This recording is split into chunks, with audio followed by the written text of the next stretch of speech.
discussed in our last class, we studied about the data types of Python language. So what are the different data types of Python language? The first one is number, second one is string, list, tuple and dictionary are the 5 data types associated with the Python language. Last class we studied in detail about the numeric data type. Then we studied it is again classified into 3: integers, floating point numbers and complex numbers. That all we discussed in our last class. So today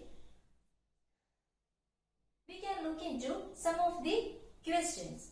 The first one is Z is equal to 1 plus 2.56j.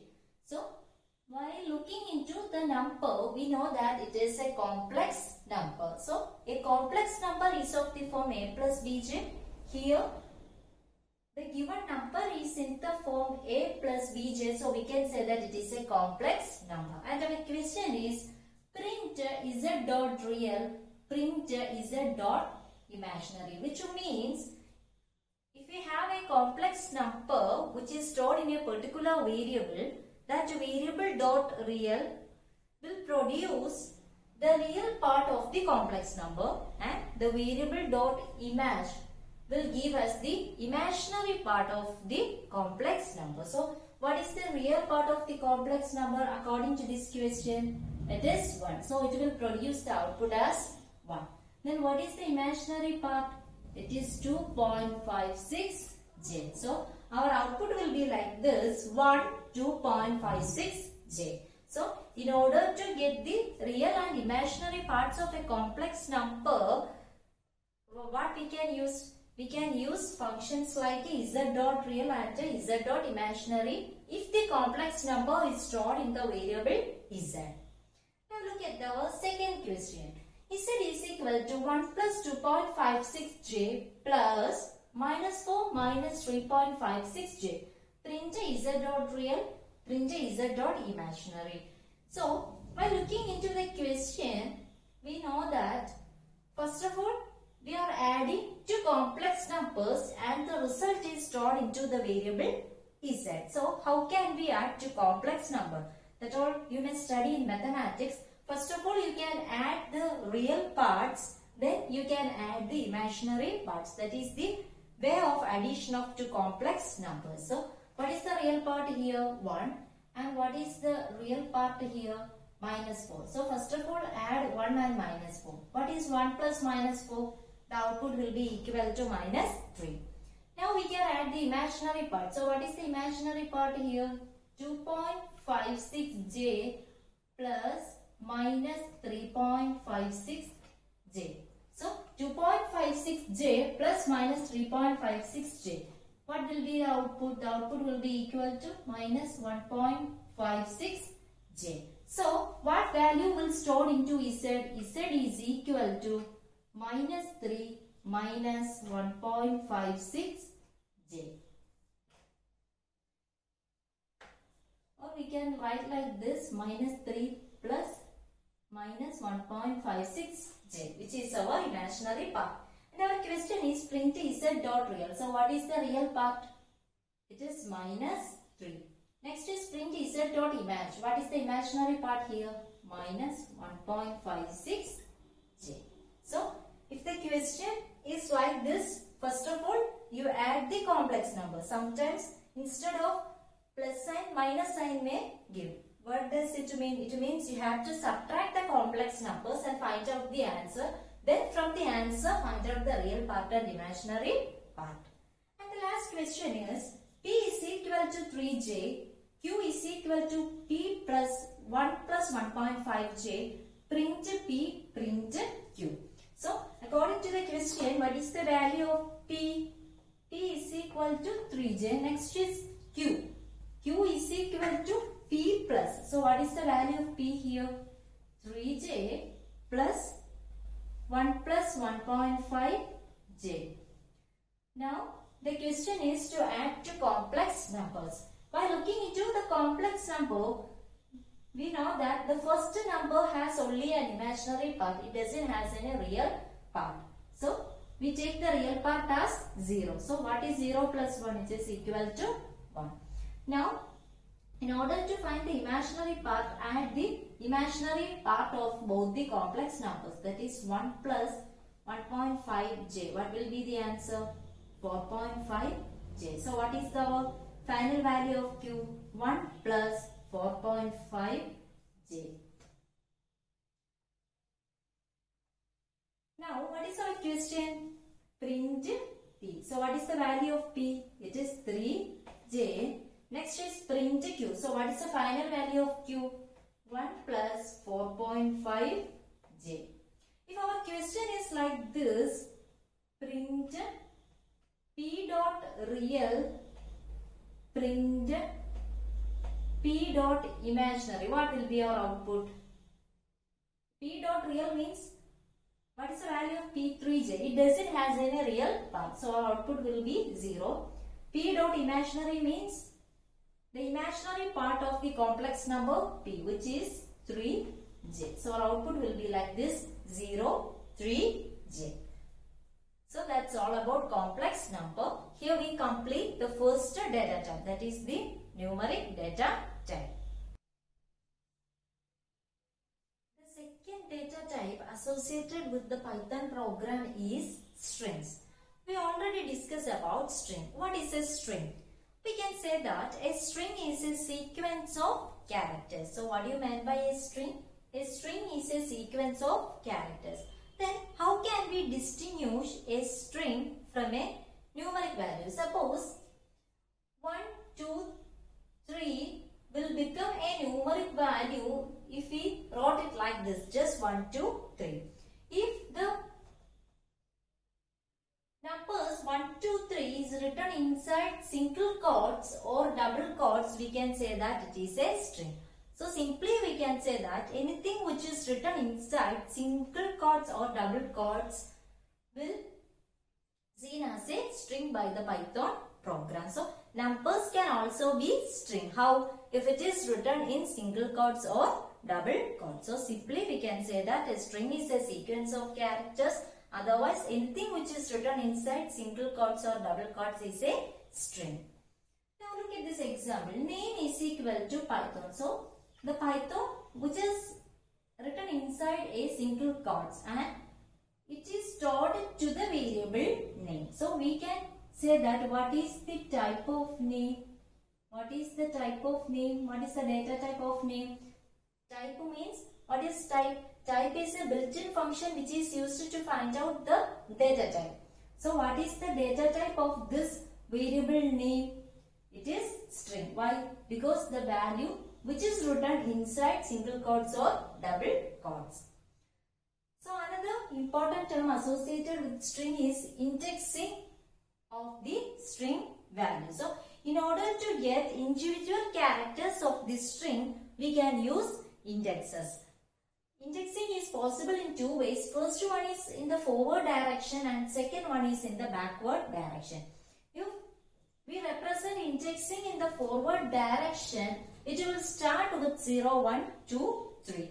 And if the indexing is start in the backward direction, it will start with -1, -2, -3, etc. So you just remember, in order to get the individual characters of a string, we can use indexes, and two types of indexes are possible in strings, in the forward direction and in the backward direction.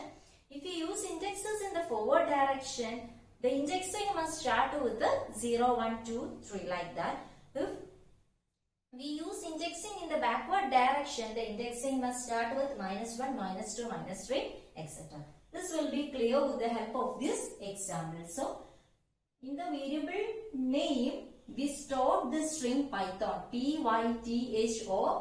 So, I told you, if the indexing is in forward direction, it starts with 0, 1, 2, 3, 4, 5.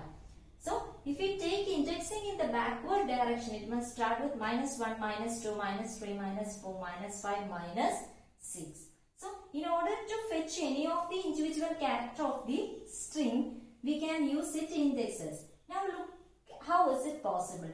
Name of 0. So, to which variable we stored the string value? To the variable name. So name of 0 means the first character in the string. What is the first character in the string? We will get the value p.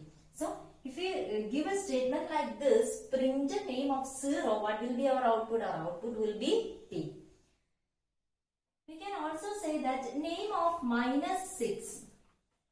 So if indexing is in backward direction, we will use negative sign and it must start with the -1. So name of -6 also denote which character?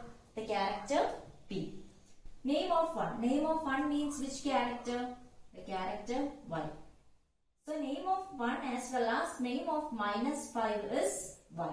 So in order to get the last value of the string, how can we get it? Name of 5, otherwise name of -1. So name of 5 as well as name of -1 is equal to n according to this example. So using the indexers, we can fetch any of the individual character of the string. So that is the importance of indexing.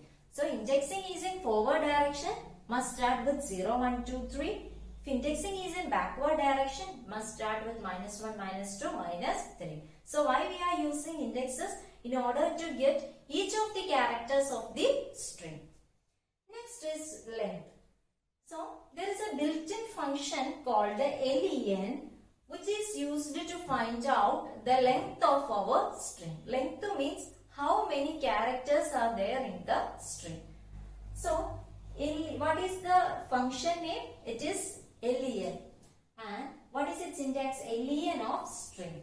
So according to our example, our string is stored into the variable name. Then I wrote a statement like this: len of name. What will be our output? Otherwise, print len of name. It will print the length of the string name. So what is its length? 1, 2, 3, 4, 5, 6. So our output will be equal to 6. So what is len function do? It will count the number of characters in the string. So if the string consists of 6 characters, our output will be 6. If the string consists of 5 characters, our output will be 5. Another important thing to remember is len of string. Here we need to give in which variable the string value is stored instead of giving the string directly.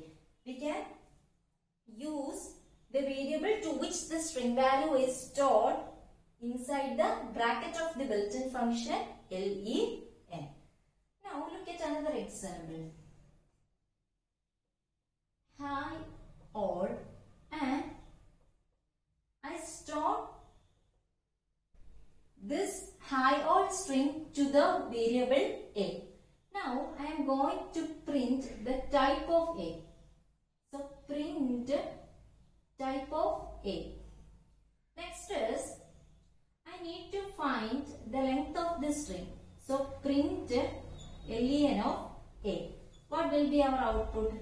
So type, for what purpose we are using the type function? In order to get the data type of the variable. So a is a string. So we can say that the output will be string. Next is print len of a. For what purpose we are using the len function?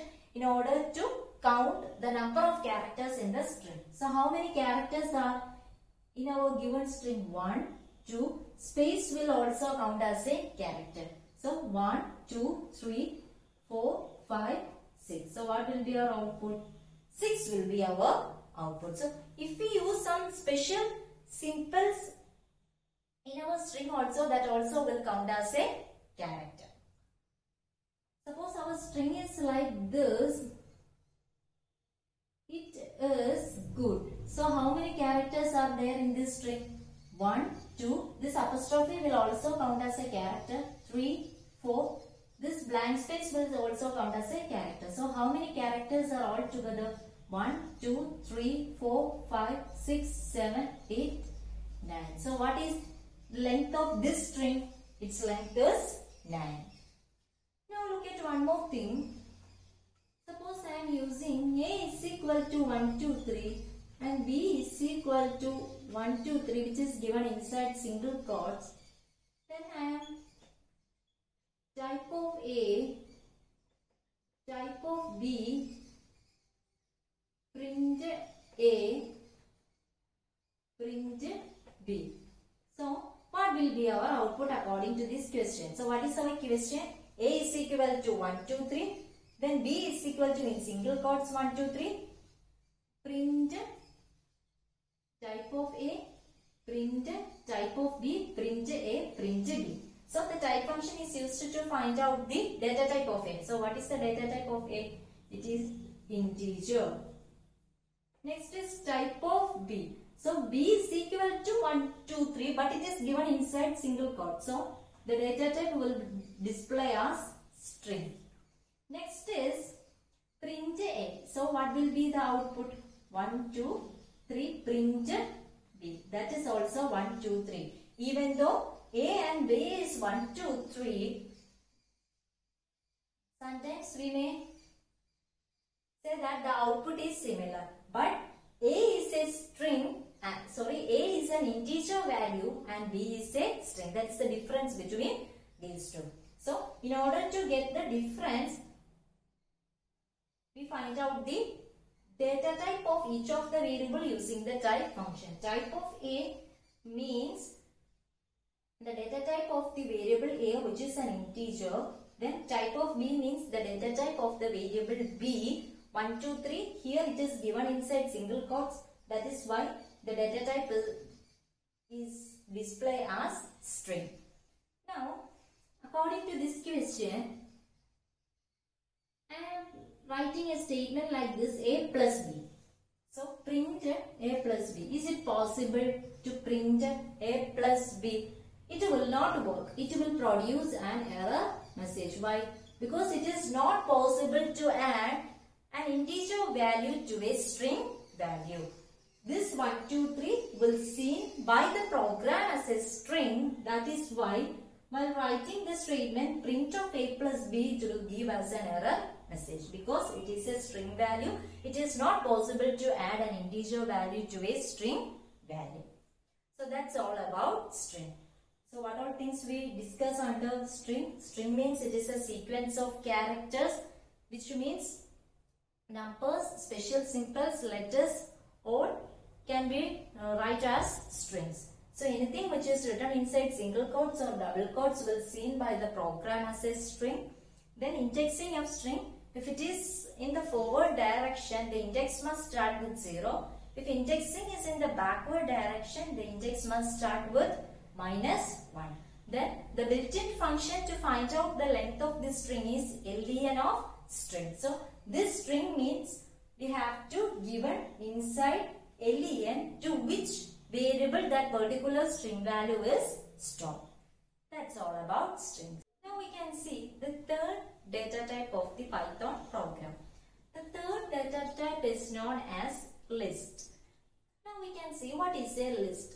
We can simply say that a list is a set of comma separated values of any data type. So we may have some values and that is separated by comma, and all the values are written inside square bracket. Then we can say that it is a list. So how can we easily identify a list? A list will always be inside a square bracket. Another peculiarity of a list is a person can change the value of a list. So a list may have some values and one can alter the value of a list. So we can say that a list is mutable. Now look at this example. A is equal to 1, 2, 3. So A is a list. Why? Because the values are given inside square bracket. Now look at another example. B is equal to A, E, I, O, U.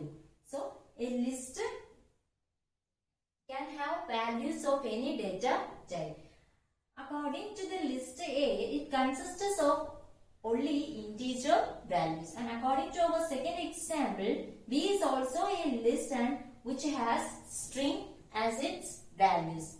Now look at the third example. C is equal to Neha, which means it is a string value 6, which is an integer value, and the third one is 102.5, which is a floating point value. So that is also possible. So a list can have values which is of any data type. So the list support values of any data type, and the syntax to write a list is all the values must be separated by comma and it must also given inside square bracket. Now print A. So what will be our output? Print A. Print A means the entire list will given as the output.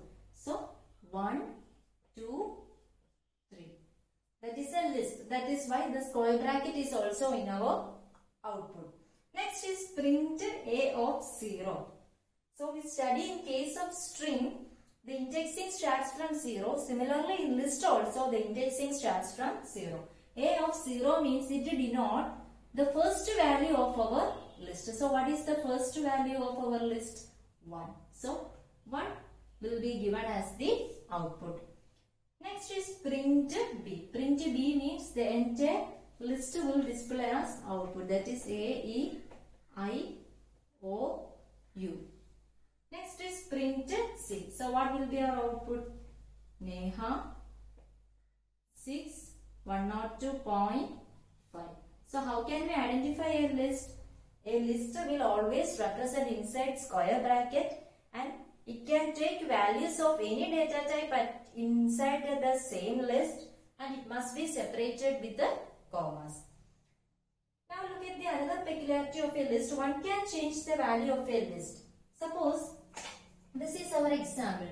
I am writing like this: A of 2 is equal to 30. Print A. What will be our output?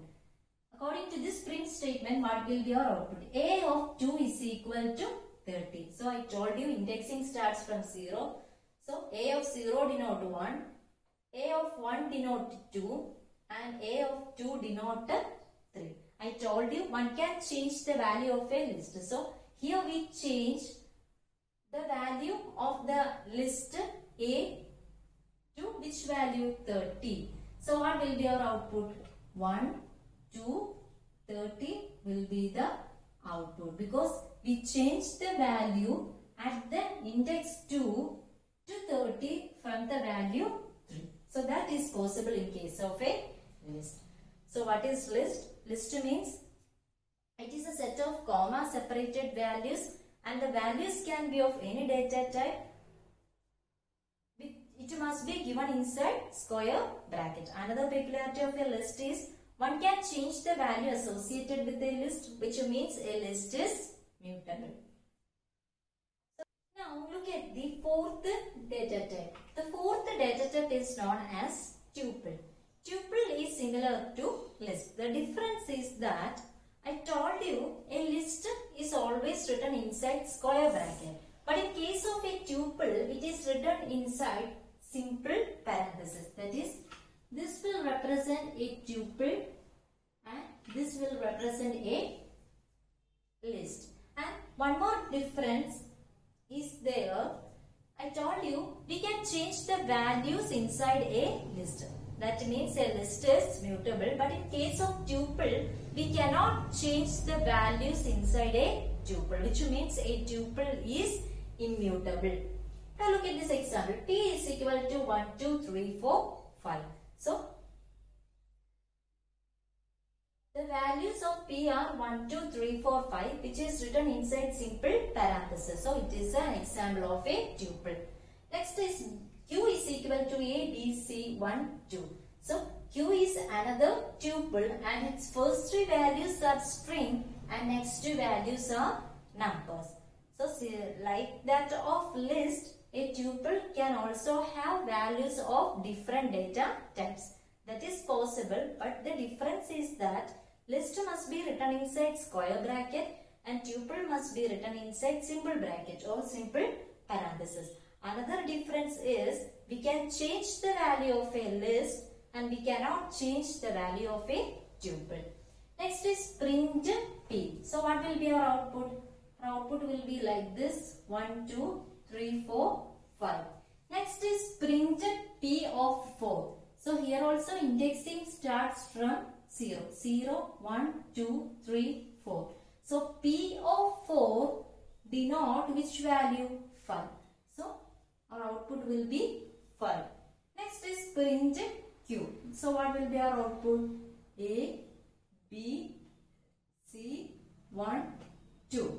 Next is P of 2 is equal to 10.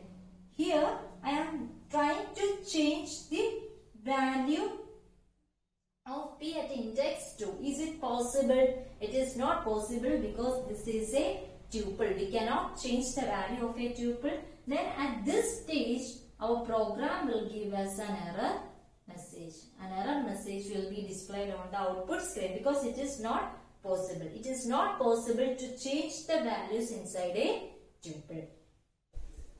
The last data type is dictionary. Dictionary means it is also a collection of items. Then what is the difference between a list, tuple and a dictionary? In case of a dictionary, each of the item or each of the value has a key and a value. And a dictionary, all the values must be written inside curly bracket. Now look at this example. A is equal to A1, E2, I3, O4 and U5. Here we can say that this is the first value and this value is second value, this one is third, this one is fourth and this is the fifth value. So each of the value is separated by comma like that of list and tuple, and when we look into a particular value, it has a key and a value. So we can say that according to this example, A is the key and 1 is the value. E is the key and 2 is the value. I is the key, 3 is the value, like that. So, in case of list and tuple, in order to get some value, we may use indexes. Instead of that, in case of a dictionary, we can fetch the values using its key. Look at this example, print A of A. So, what will be the output? So, A is our key. And inside that key we store the value 1. So our output will be equal to 1. Next is print A of U. So A of U is this. So U is the key and inside that key we store the value 1. Like this we can get any of the values stored inside a particular key. So how can we differentiate between a list, tuple and dictionary? List means it is given inside square bracket, tuple means normal bracket and dictionary means curly bracket, and in case of dictionary, each value has a key and a value. Using that key, we can get the values from the dictionary directly. So here we will complete the 5 data types of Python program. What are they? Number or numeric data type. Then the second one is string. Third one is list, fourth one is tuple and the last one is dictionary. That's all for today. Thank you.